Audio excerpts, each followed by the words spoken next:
The Media Literacy Council has launched a revamped guide to help parents navigate the online world as digital threats like fake news and cyberbullying become more pervasive. It will be distributed to all primary and secondary schools in stages from today. The guide was launched at a conference attended by 200 parents and educators. It describes 4 types of parenting approaches when it comes to the use of technology. For instance, while some parents encourage going digital, others supervise screen time closely. The guide provides specific tips for each approach and also highlights issues that all parents should watch out for.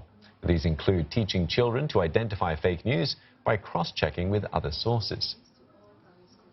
We are living in an age where online disinformation is much more rampant, much more sophisticated, and so we've included all kinds of information such as how to guide your children's device use, as well as also, various critical literacy dimensions such as how to teach your children to spot fake news.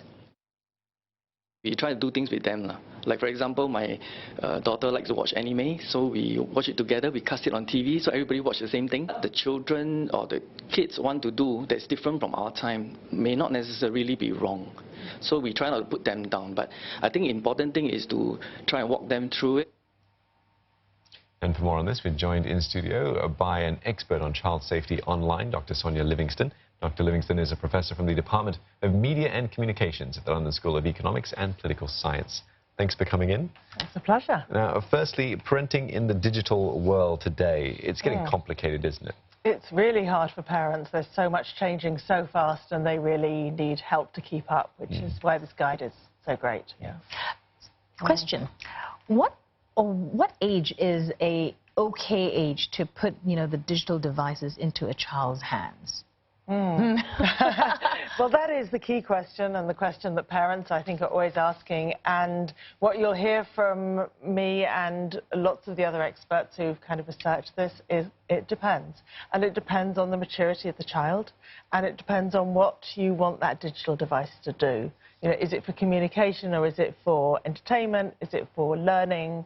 Why does the parent kind of want to give the device to the child, or is it the child that's asking for it? There's just lots of questions, and you need to kind of understand the circumstances. So parents, in a way, should feel they can make the different decisions depending on what they know about what their child really needs. Yeah, there are some benefits, though, for children to start using digital devices early. I mean, in that, it's only something that's going to become more and more prevalent, and if they're not, exposed to them, then they're sort of, are going to be left out. I mean, in a way, it's kind of helpful that children are getting access so early, because they do still have often a trusting relation with their parents, and the parents can guide them. And, the previous generation, they didn't get it till they were teenagers, and that was a bad time for parents to try to advise their children. But, if it comes early, and it kind of comes in a way within the family and within the home, where parents can explain their values and what they hope for from the technology, and see what, with their child, hear their child's concerns and also share their child's interests. Okay, so let's say the child now has the device in his or her hands. What is a suitable length of time that the child should be playing on the device?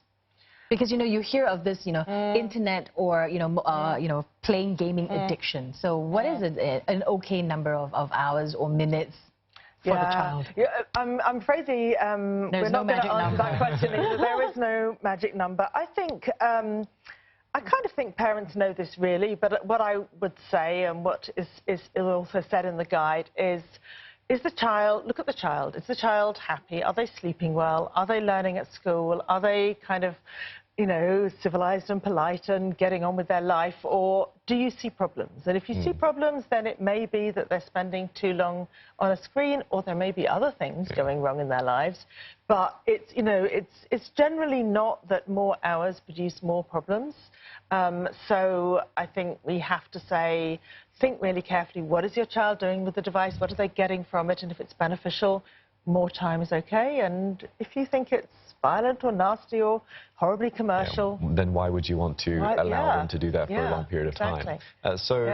With that sort of line of thinking, then, what are the warning signs that a child is perhaps using a device and it's not making them a better person. Yeah, it's turning negative instead of something positive. Yeah. I think it's a hard question because children often see the device as their private domain and something they don't want to share with their parents or show their parents, not because they're being secretive or something bad is happening, but because it's their space and they kind of feel that they want some way of controlling, you know, their world and their contacts.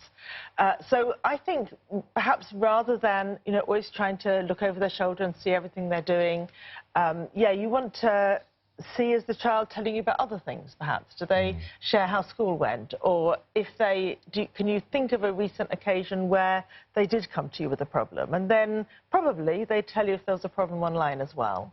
But, you know, if you've got a sticky or difficult relation with your child, or they seem secretive, or they seem like they're dropping their friends or not sleeping like they used to, you know, maybe the device is part of the problem, and it may be a way in which deeper or other problems show up sometimes, and that happens too. So saying that, then, you know, let's talk about parental supervision. So how much supervision should a parent actually have on the child and the device in light of, you know, what's happening right now with fake news? So how do you teach your child about fake news? Because messages are sent all the time. It's just going to be forwarded and forwarded and forwarded. And, you know, as a child, you really can't tell the difference. You know, even as adults, sometimes you can't tell the difference whether it's real or not. Right. And actually, the research shows that older people are just as bad at sending on the fake news as our younger kids. We all have those relatives that forward on in WhatsApp groups. Yeah, it's I don't think the answer to fake news is about parental supervision. I mean, I think if you're worried about something like cyberbullying, you might want to kind of pay closer attention to who are the friends and so on online. But I think for fake news, the challenge for parents, and in a way it's a fun challenge, is to keep asking critical questions. You know, how do you know that? Where did you get that information from? Can we check that out together and see if we can find another source for that? So I think just as things come up in conversation, you just build that kind of critical conversation around the child, and you might learn something from them as well about, you know, what checks they apply. Okay, well, if you just had, we're running out of time, but just 3 quick tips for parents when it comes to devices to keep in mind. Never threaten to take it away, because the child will just not tell you about problems if they're fearful. There's a lot of people out there going, oh, wow, really? Yeah. Find something that you can enjoy online with your child, so that you've got one kind of point of contact where you really do something together. And I know it's hard, but if your child seems happy about things, trust the child, they're probably okay online. Okay, well, thank you so much. So I know a lot of people are going to have a challenge with all 3 of those things. But thank you for coming in and sharing them with us. Pleasure. Dr. Sonia Livingstone, Professor in the Department of Media and Communications at the London School of Economics.